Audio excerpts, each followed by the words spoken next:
You guys are paying attention. Yesterday, Alyssa Mercante went to Hypnotic's live stream and flexed that she raised $20,000 towards Trans Lifeline. I don't know what she was doing. She wants to say that she's not lurking in any of her hater streams or videos, but this was proof in the pudding. She exposed herself that she's a hate watcher and that she follows every single movement that anybody that says a bad thing about her does. But she messed up. And Smash JT brought this up, and we're going to talk about it today. Trans Lifeline. This is the, I guess, charity that she raised money for. On paper, good for you, helping people. But after a while, taking a look at some of the stuff in regards to this charity, it looks like she might have not done her own research. I'm not saying she did the scam herself, but she raised $20,000 to a very suspect charity, and that's what we're going to talk about. This was unveiled by Smash JT.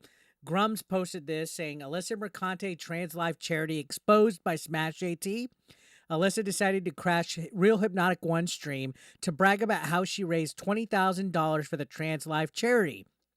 The charity she supported is a call center for help for trans individuals that pays its part-time directors six-figure salaries while spending more than they take in, raising questions about if any of the money raised went to helping trans people at all.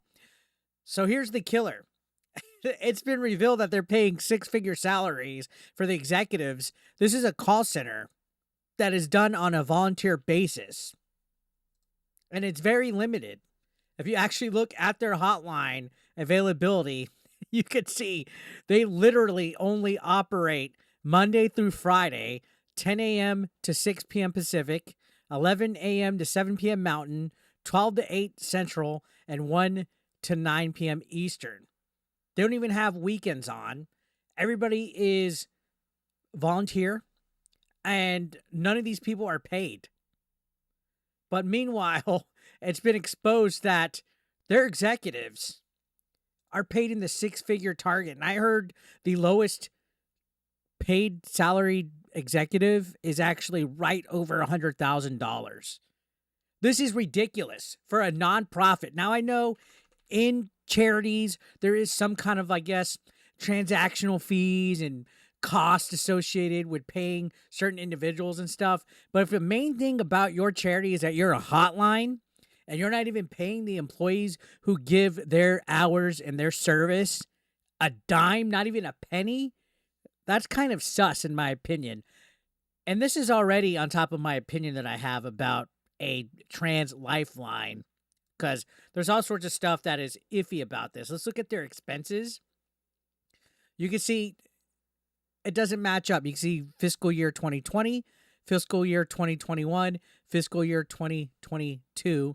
And you can see that they are definitely the dark blue color is their expenses. You can see their expenses have increased more than what they're able to make. In 2022, they haven't even been able to cover it. This isn't even showing 23 or 24. I heard rumor that they didn't even put their taxes for 2023.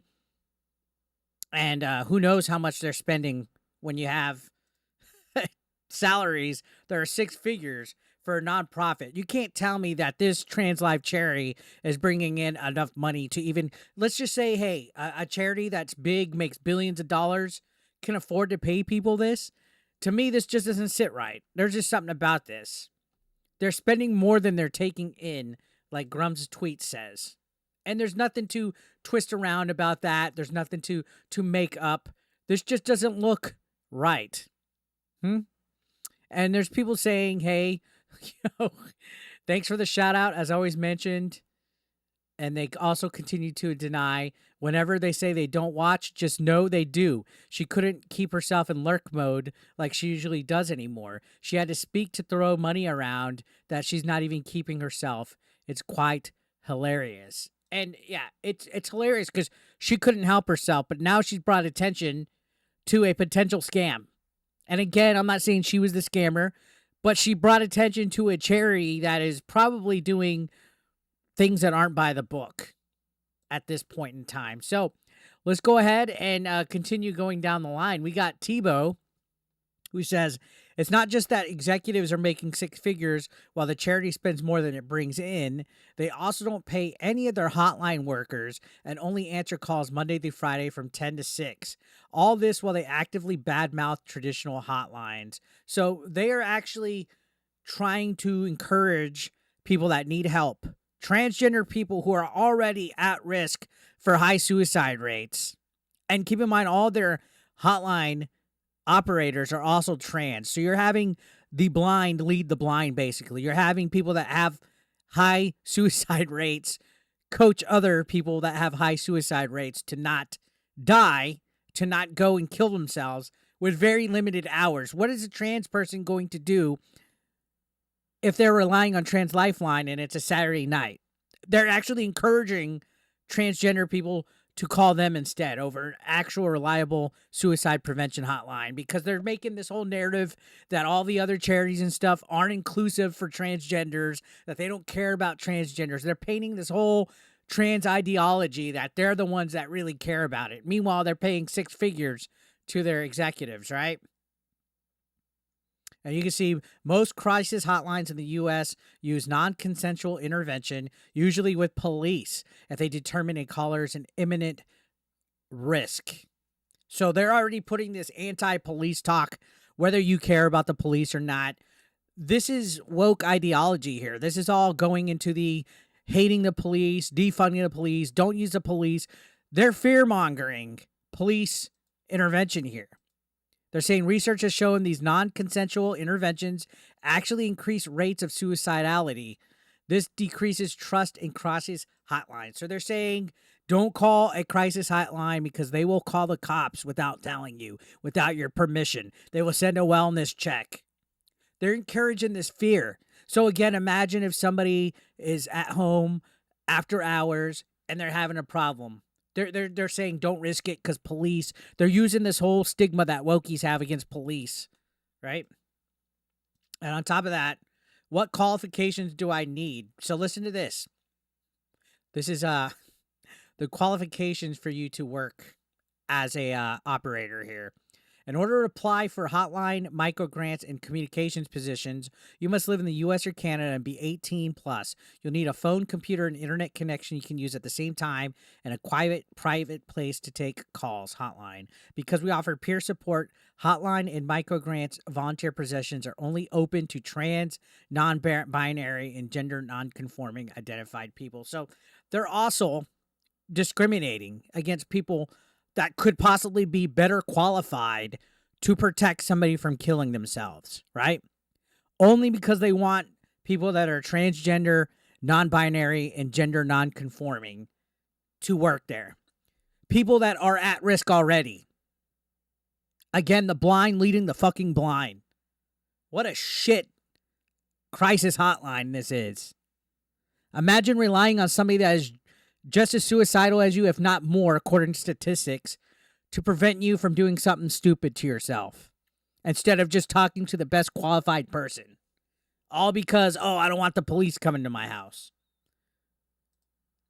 Continuing on, it says, when you call, you'll speak to a trans non-binary peer operator, full anonymity and confidentiality, no non-consensual active rescue, and so just fucking nuts, right? Fucking nuts. Now, Smash JT said, thanks for the shout out. Apparently, this charity also advocates for paying to spring trans folks from prison and wants to get rid of police. All this info is found on the website, and Real Hypnotic caught it himself on the stream. So there's like a weird thing about helping convicts.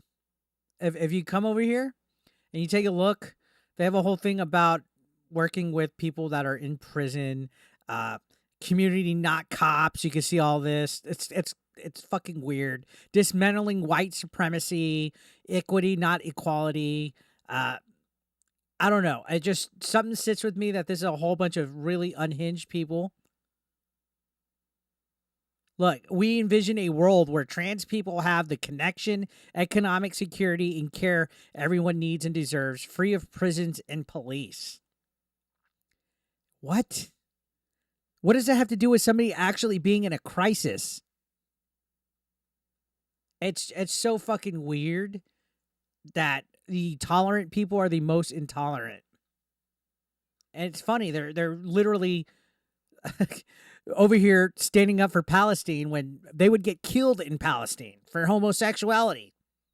110%. I'd never get any of these people here. And let's look at this clip from Hypnotic Stream. I haven't checked this one out. The Ungrateful microgrant bitch. program provides low barrier grants to trans people in need of legal name changes and updated IDs, as well as specialized support for trans people who are incarcerated or detained.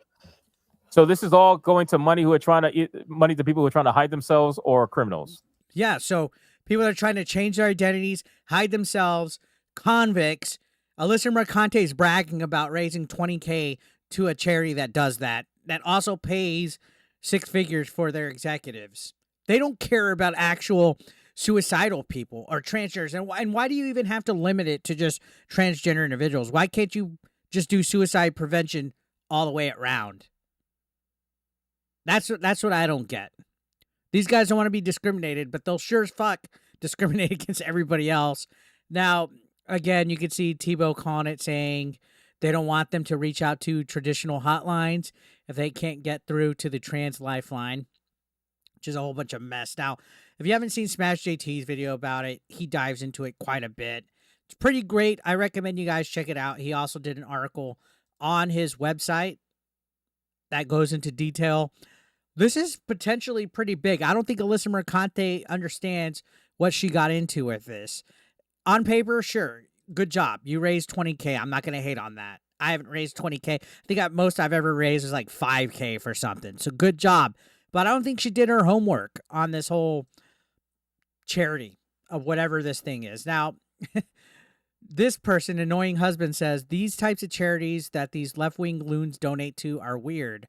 Breaking Antifa BLM criminals out of jail. Breaking trans mentally ill out of jail. Like, can you lefties just try not going to jail to begin with? And that's the thing. It's so weird that they're emphasizing on coming out of jail and stuff. The micro grant program targets minorities in order to facilitate their sterilization. So look at this. They're even paused. Okay, so they're having trouble with it, but just look at this.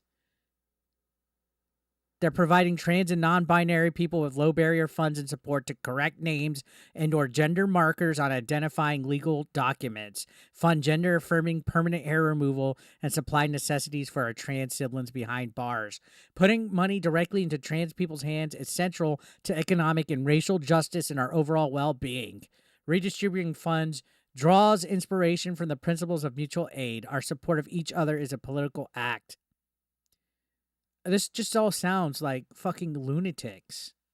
And then keep in mind, they're still paying their people well over 6 figures. Ridiculous. So to me, something just doesn't sit right with Trans Lifeline. A lot of people are talking about it, giving their thoughts. I don't know. Seems suspect. So what do you guys think? Alyssa Mercante, I think you need to do your homework on this, honestly.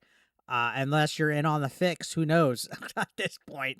But I think you need to do your homework and look at who you raised money for, because looks like a huge chunk of that $20K went to paying the 6-figure salaries of those executives. That's all I would say.